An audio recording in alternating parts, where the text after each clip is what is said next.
First of all, you're giving much too much credit to the United States. You know, these color revolutions were not the result of American policy. Why do we need this guy to lead us into this kind of a catastrophe? Well, I think one of the problems is that Russia never really became a liberal democracy. That period of weakness and anarchy really became associated with democracy. It is true that once you impose sanctions, it's actually quite hard to lift them again.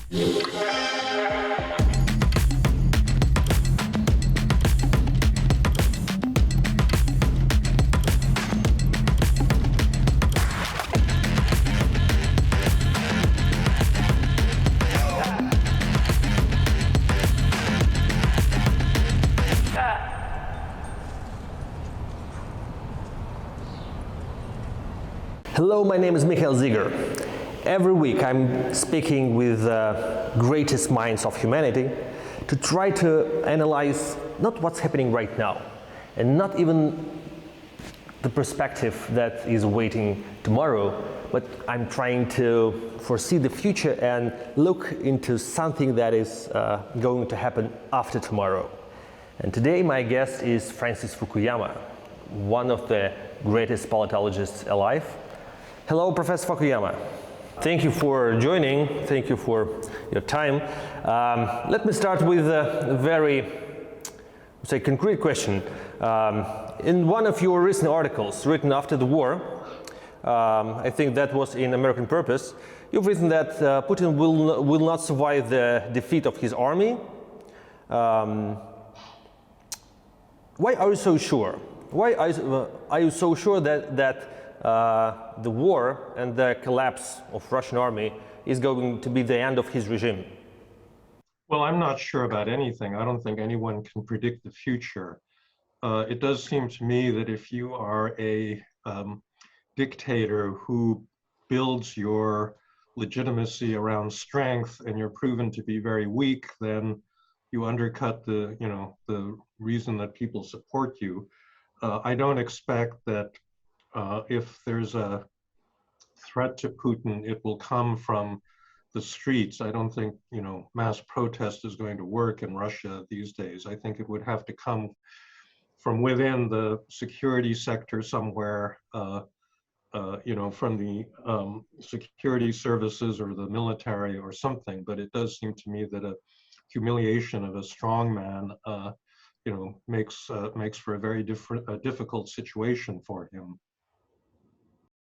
Okay, but in a longer perspective, in one of your articles, I guess that was in the Financial Times, you've written that the spirit of 1989 will live on thanks to a bunch of brave Ukrainians. But at the same time, many people, especially in Russia, are comparing the current situation not to the 1989, but much more to the situation after the end of the Second World War, or the beginning of the Cold War, the erection of the new Iron Curtain. Don't you think that Russia could be isolated for years, and the Putin's regime could be like some kind of new North Korea, but a huge North Korea that could be enduring and struggling against the West for years to come? Certainly that's possible. I think, however, that compared to the former USSR, Putin is starting from a much weaker base. He has not developed a modern economy that's diverse and that can create new sources of wealth. His population base is not that large. That's part of the reason I think he wanted to reabsorb Belarus and Ukraine, is that he simply needs more people.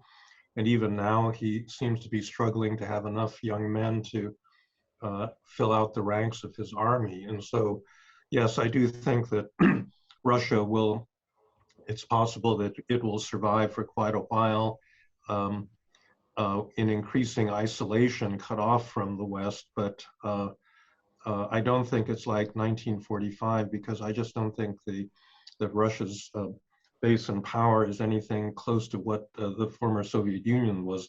The other long-term thing to consider is the effect of climate change and then the shift of the global economy away from fossil fuels, because that's really the only source of long-term wealth for Russia.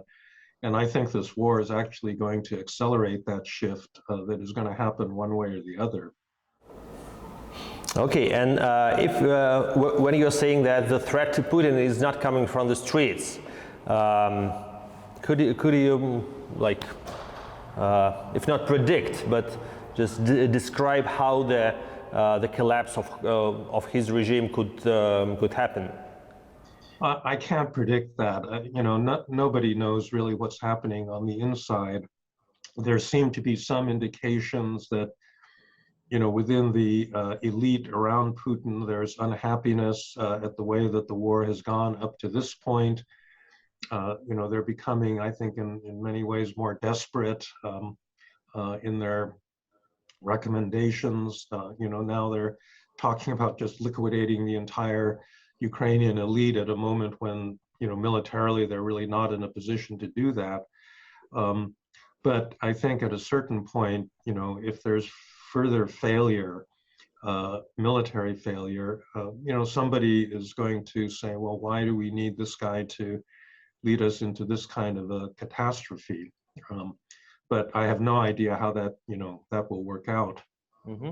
Okay, but if we go back to 1989, the year when you published your famous book, and the year when the illusions and the aspirations in Russia were quite high, and the liberal values were really popular in Russia, and Russian political elite, a huge part of Russian population were looking forward to obtaining a new kind of democratic, liberal, open state.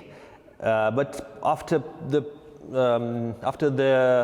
3 decades, it looks like that a huge part of the Russian population is now disillusioned with all those democratic values, liberal values, and that's not only about President Putin, who decided to stop the Russian evolution in that direction, but somehow it happened in 90s and then in consequent decades that at least some part of Russian population does not see the country to be a liberal democracy. How could that happen? Well, I think one of the problems is that Russia never really became a liberal democracy. You know, a liberal democracy is not a country with a chaotic, weak state. A liberal democracy is a political system that has a strong state, but it's a state that is constrained by a rule of law and by democratic legitimacy. And I think in the 1990s, what you had was the collapse of the old Soviet state, but it wasn't replaced by a liberal state. It was, you know, it was replaced by an anarchic situation in which various oligarchs, you know, were able to steal large amounts of assets from the, you know, from the old state. So power was privatized in that sense, and there wasn't really an experience of a, you know, a genuine system of, you know, real secure property rights or rule of law. There was no judicial system that could really protect people in a way that a liberal state is supposed to do. And unfortunately, you know, in everybody's mind, that period of weakness and you know, anarchy really became associated with democracy. And it, you know, it shouldn't have been, but that's the way it happened. I think that in many respects, there was blame, you know, to go around in terms of the kind of advice that was being given by people in the West, particularly by Americans, to Russia at that time, because that was the, you know, the peak of the so-called neoliberal moment in, you know, Western economic thinking, where the state was seen as the enemy of growth and progress. And people, you know, didn't realize that you actually needed to have a, a coherent, strong state in order to make a transition to a liberal democracy. And that, contributed, I think, to the way that privatization was undertaken and, the general state collapse that occurred at that moment. I spoke several times to members of the first liberal government under President Yeltsin, and every time they were not blaming themselves, but sometimes they were blaming the West for that miserable situation, and they used to say that we were left alone. There was no kind of external help. There was nothing like Marshall Plan for Russia. There was no significant financial or economic support for collapsed Russian economy. So do you share that point of view that the West did not try its best to help Russia proceed into that liberal direction? No, I think that's probably true. I think that it was a combination of assistance plus more sensible advice on how to approach the reform that Russia needed at that point. And if the West had been willing to step up to that, maybe the outcome could have been different. It's hard because Russia is a large economy, and the amount of help that would have been needed would be quite substantial. And it's also hard for outsiders to really direct that kind of a political transition. But I do think that there's some justice to that complaint.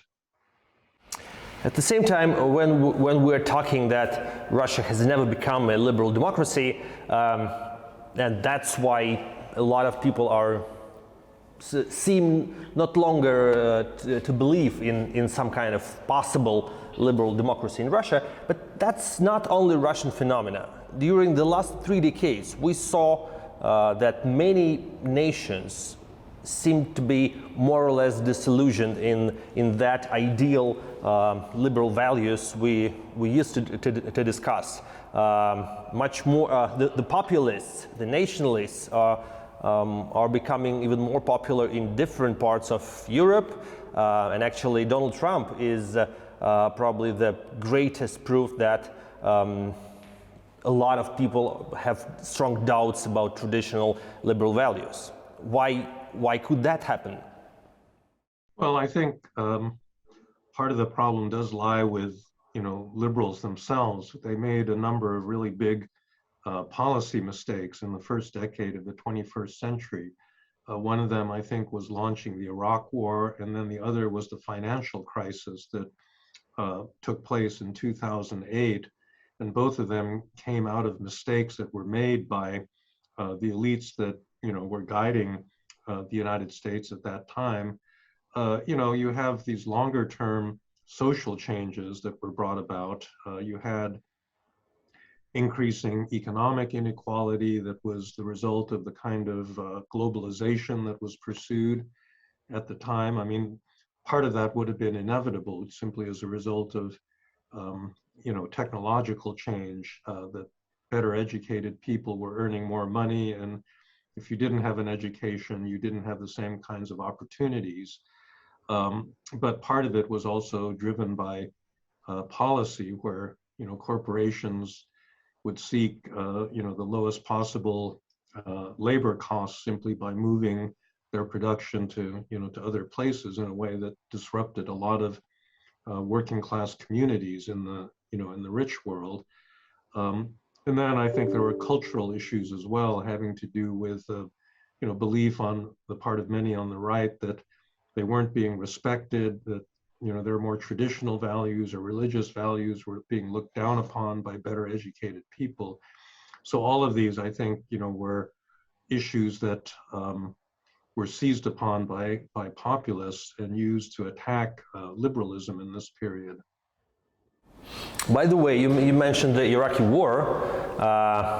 This factor is usually being used by, for example, Russian state propaganda, and that's something that is being discussed all over the world as a proof that liberal values are fake, that liberal democracies do wage war against some other countries.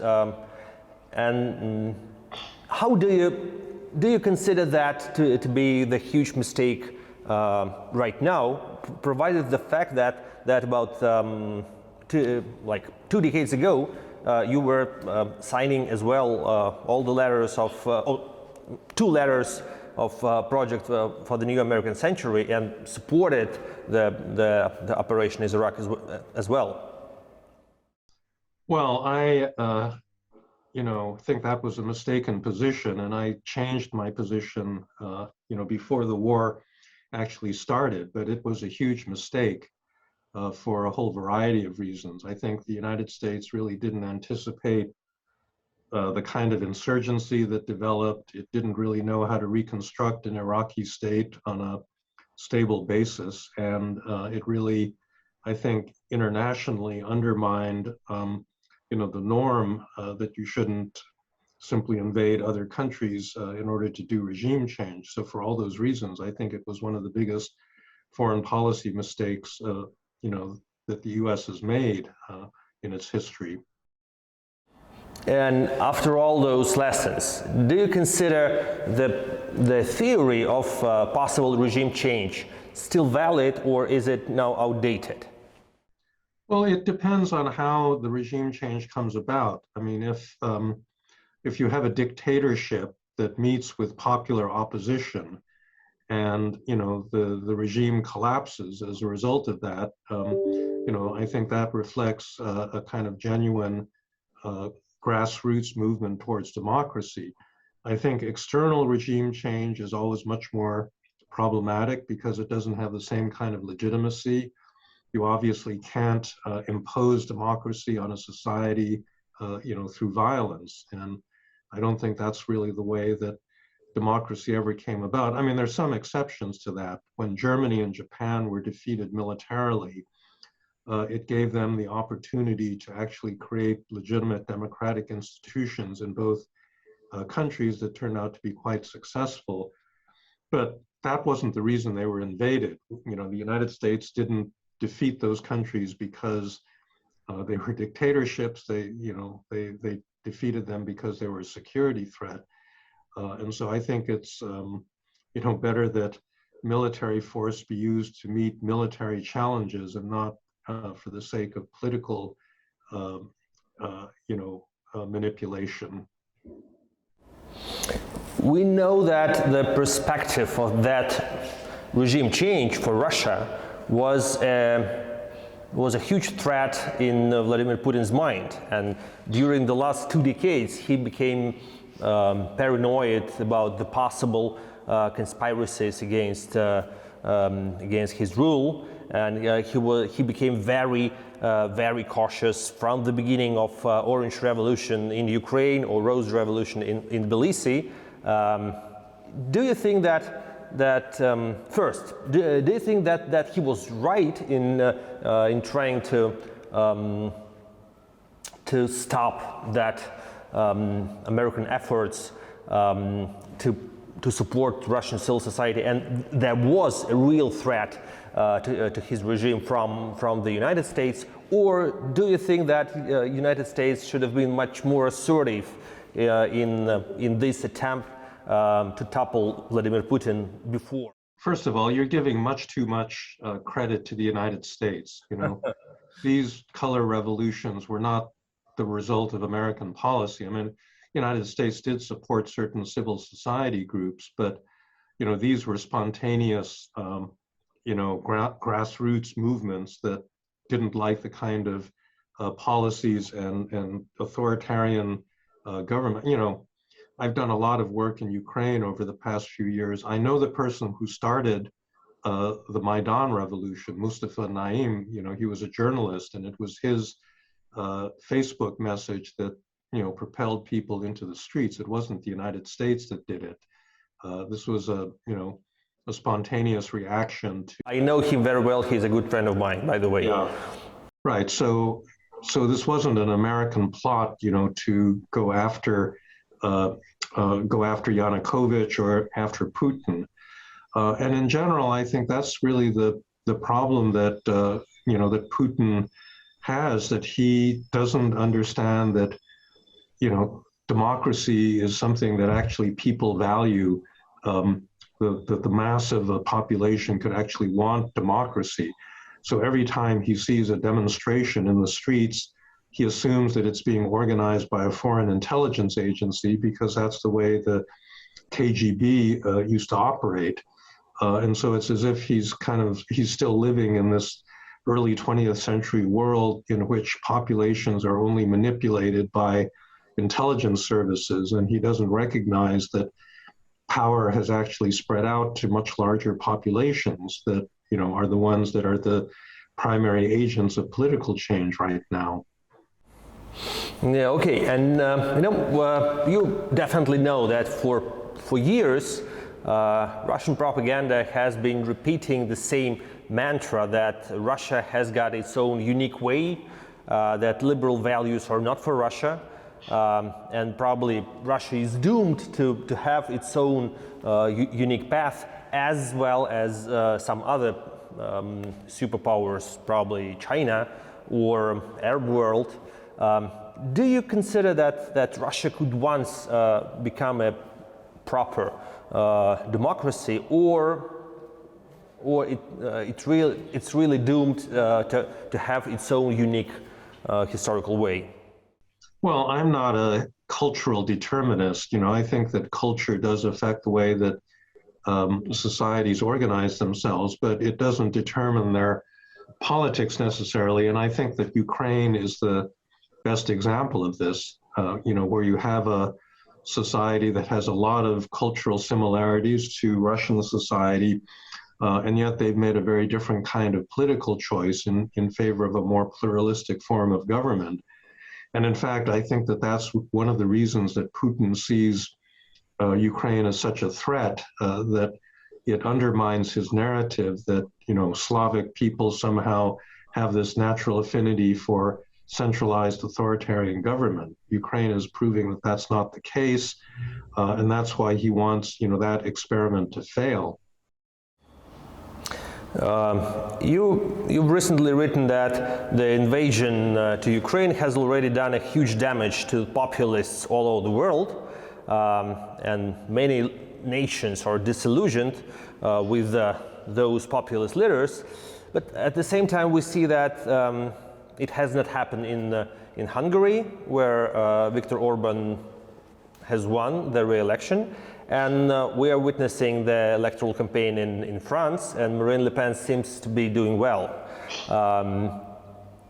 Why is that happening? Why is the war not really damaging the populists? Or do you consider that probably after the war, some other scenario could emerge? Yeah. I don't think the war up to this point has helped the populists particularly. But what I said was that if Putin is defeated pretty clearly in Ukraine, and then there's regime change in Russia, that is going to really undermine populism around the world. And I think we're just at a very early stage in this conflict. We're about to head into a second phase of the Russian war against Ukraine, and we don't know what the outcome of that will be. But if the Ukrainians are as successful in the second phase of the war as they were in the first phase, then I think that there is going to be a rethinking of, the populists and their support. In the French election, for example, it's true that Marine Le Pen did better than she did, by a few percentage points, but I think that her stated support for Putin in the second round of the election is going to be very damaging. And so, we'll just have to wait to see how that all plays out. I think Donald Trump is going to have real trouble explaining why he admires Putin as much as he does if he should decide to run for president again in 2024. I think that could be very seriously discrediting because, even among his supporters, that's not a popular position. I know that you've got very strong emotions about Donald Trump, and number of times called him the worst president in American history. Do you think that his chances to win in 2024 are eliminated after the war and after his support of Putin? No, I think it's very possible that he could win. He could win legitimately because the Democrats can't come up with a plausible alternative, or he could win illegitimately. And a lot of Republicans around the United States are trying to change the rules by which votes are counted, so that even if a Democrat wins the vote, that they will be able to manipulate the election results and put the Republican candidate in office. And both of those are, I think, going to be very serious threats to democracy, and it could mean that he could become president again. So I don't discount that possibility at all. No, I don't want to sound too pragmatic, because definitely in the moment when we're speaking, it's really important that the war is stopped, that Ukraine remains an independent and hopefully prosperous state. But still, let's try to think what could happen, if not tomorrow, but after tomorrow. And watching the different forces, the different ideologies which are really active during the current war and are becoming stronger and stronger in Europe, we see that nationalist parties somehow might become even stronger after the war. For example, the Polish government, that is like the party that is ruling Poland, is very much nationalist, and probably all Ukrainians say that after the war, definitely all the nationalist movement are going to become much stronger than they have ever been. What do you think about that tendency? Well, again, it depends on the outcome of the war. Putin is the leading model for nationalists, and if he ends up failing in his project to conquer Ukraine, and he and Russia suffer serious economic decline as a result, I don't think that model is going to look very attractive to anybody. And I think that the war has reminded a lot of populations in Europe about why actually liberal governments are better. It's already produced a split between Poland and Hungary. So the Poles, after the Hungarian election, have actually criticized Hungary for not being on board with support for Ukraine. So I don't think that, we're going to see a nationalist upsurge, except under the condition that Putin somehow pulls out some kind of a military victory, or something that he can call a military victory. But I actually don't think that that's terribly likely at this point. But actually,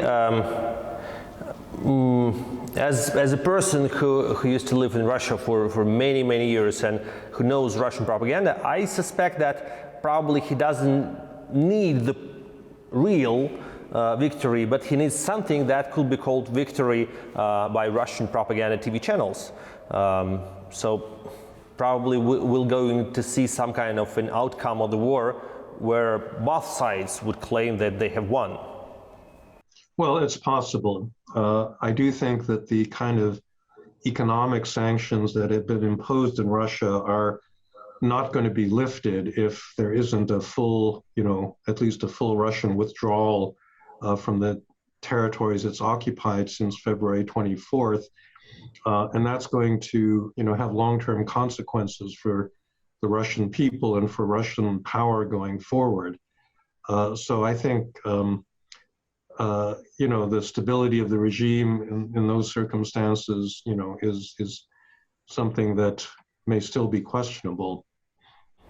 Okay, speaking about economic sanctions and the possible economic decline of Russian economy, do you think that those sanctions could be effective enough to become a huge blow to Putin's regime?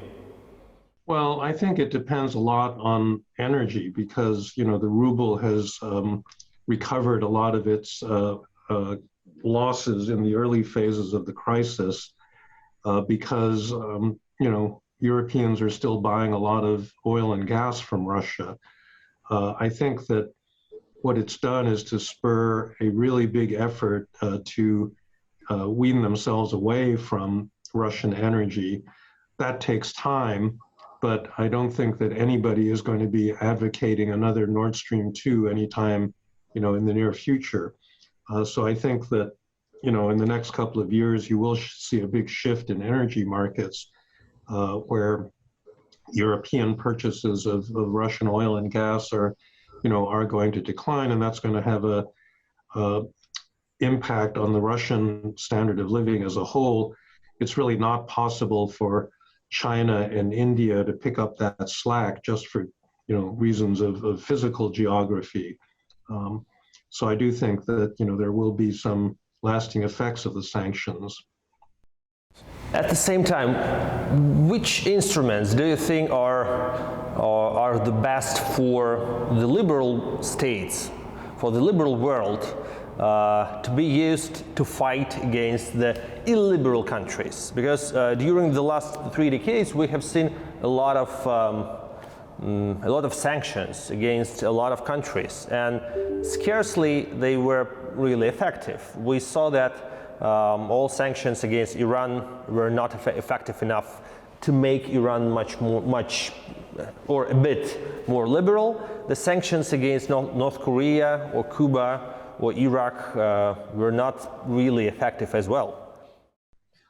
Well, it kind of depends on the circumstances. So the sanctions against South Africa, I think, were effective. The sanctions against Libya were effective. So you do have some successes. But I think it's true that economic sanctions by themselves oftentimes don't have a large effect.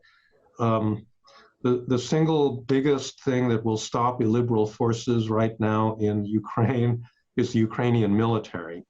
I mean, that's really the main battlefield. The sanctions are a kind of additional source of pressure. But if that's all we had, then I don't think that that would be enough to, you know, to stop Putin. And so it really is a military contest. In these other cases, for various reasons, we decided we weren't going to use military power. I think that was probably reasonable in the case of Iran and, you know, other places. But sometimes, you know, that's what it boils down to, is who's got a stronger army or more capable army.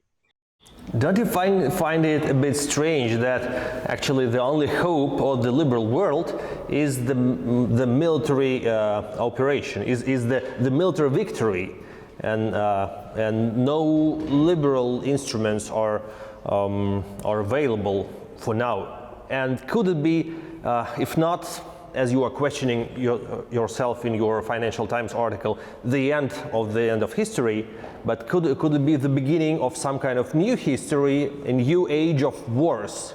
Because none of us have expected that war to be possible, but could it be the first war in the new consequence of military conflicts, which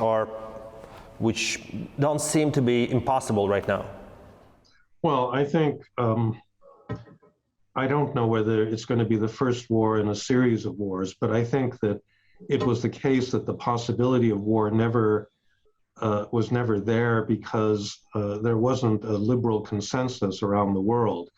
And you had countries like Russia and China that were never part of that consensus that have grown a lot stronger. And therefore, you're not going to get, you know, a general shift towards a liberal world order that you know, will be self-sustaining. I think the lesson that we should draw from the current crisis is that there are times when you actually have to fight to maintain liberal values and liberal institutions. And I think, you know, hopefully that's one that a lot of European countries are beginning to learn. We're seeing now, for example, that both Sweden and Finland look like they're moving towards a decision to join NATO. Which is a shift from their earlier posture, because I think they're absorbing the lesson that war remains a possibility.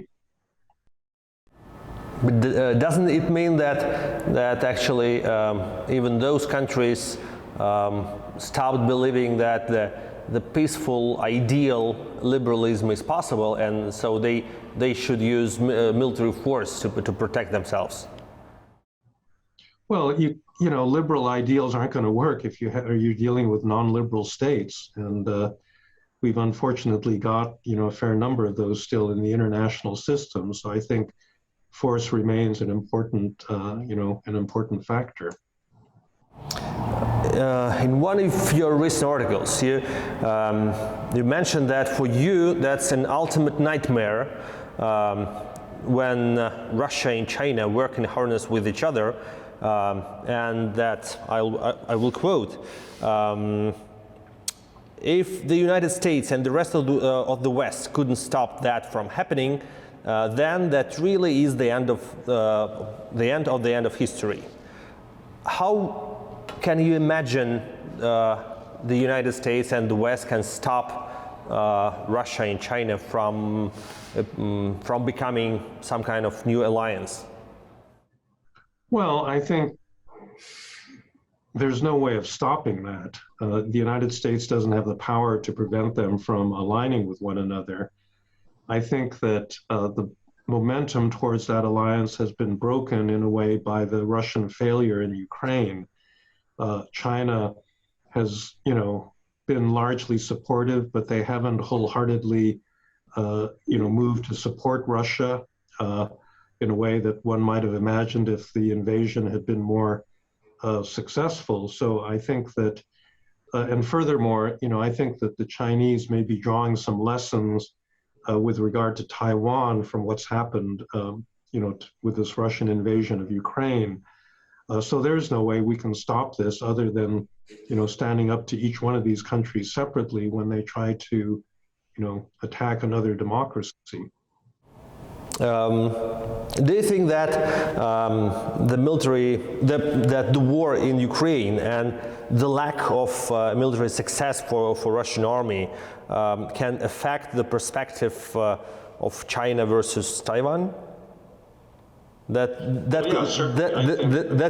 could discourage China from invading Taiwan? Well, definitely. I think that, you know, one of the things they wanted to judge was the attitude of other democracies and how supportive they would be of Ukraine, because that would imply how supportive they'd be of Taiwan. I think also they probably are drawing military lessons that, you know, they, like Russia, invested a lot of money in modernizing their military, but I would say that they've got to wonder how effective that military has been since it's not been used really ever. And I imagine, for example, that the Chinese Air Force would have a lot of the same problems that the Russian Air Force has been experiencing. So for all of those reasons, I think, you know, they would be likely to be a bit more cautious. Okay, and which sanctions against Russia do you support apart from economic sanctions? Because you've probably heard that, especially in Russia, especially by Russian propaganda, a new kind of global boycott of Russia, boycott of Russian culture, West canceling Russian culture is being widely discussed. What do you think of that perspective? Well, I'm not really a big fan of, you know, this kind of sanction. I mean, some of it kind of amounts to endorsing prejudice, you know, against all things Russian, and I don't think that that's appropriate.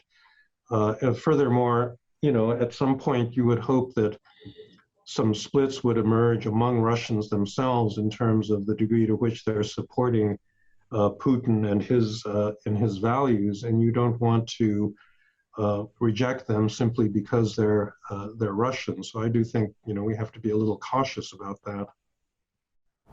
But anyway, do you think that the situation is becoming a bit irreversible, and the global prejudice against Russia is that high that that boycott could happen anyway? Well, it's possible. I don't think anything is reversible. It is true that once you impose sanctions, it's actually quite hard to lift them again, because usually countries never really set clear conditions for when the sanctions will be lifted, which is why I think you need to be cautious about imposing them in the first place. But you know, these kind of cultural sanctions, I think, are not a good idea, and they're not going to be terribly effective or important in the long run. To continue speaking about China, there is a point of view very popular in Russia for now, that after Russia has been sanctioned by the West, and now when it's isolated by many Western countries, China is becoming probably the only possible and the only important economic partner for Russia. But and that could be a huge leverage for China. And other than becoming a part of an alliance, Russia could just fall and become some kind of Chinese satellite, a genuine supplier of oil and gas and everything, all the raw materials for Chinese economy. That would create China as a much more important economic player and a new economic giant in the world. Well, Russia is not going to replace the rest of the world. I mean, it supplies energy, but it doesn't supply anything else. And in particular, it doesn't supply big markets for Chinese, products. But I do think that, Russia itself will have to worry about becoming excessively dependent on China, and playing a kind of secondary role within that relationship. Listen, Mikhail, I've got another meeting coming up, so maybe if we could wrap up the interview. Yeah, sure. Okay. Okay. Probably the last question, if you don't mind, just for a minute. I'd like to ask you about the possible ideological consequences of this war. Once we have that nightmare happening in Ukraine, do you think that there is some kind of Pandora box that could be open and affect other nations, other continents? Once you've said that what's happening in America is the worst situation since the Civil War, do you consider that some kind of war can break out in America, in other continents? Well, I don't think a civil war will happen, but you could get violence that would really damage the American model of democracy. It's not certain to happen. I think, there are scenarios under which a narrowly contested election in 2024 could lead to violence. But I think a lot of damage has been done already to the American democratic brand by what's happened up till now. The rise of Donald Trump, his rejection of, some basic American values, the January 6th uprising that really, what's damaging about that is not so much the fact that it happened, but the fact that a large part of the Republican Party wasn't outraged by it and is trying to excuse it as just normal political protest. And all of that speaks to a deeper polarization in American society. So I think that's really the main weakness that America has going forward. And we're not going to get back to our former international role until, we've somehow healed that division. Thank you, Professor Fukuyama. Thank you for your time and for your answers. Thank you. Thanks for talking to me. Thanks. Okay. Take care. Bye. Bye-bye.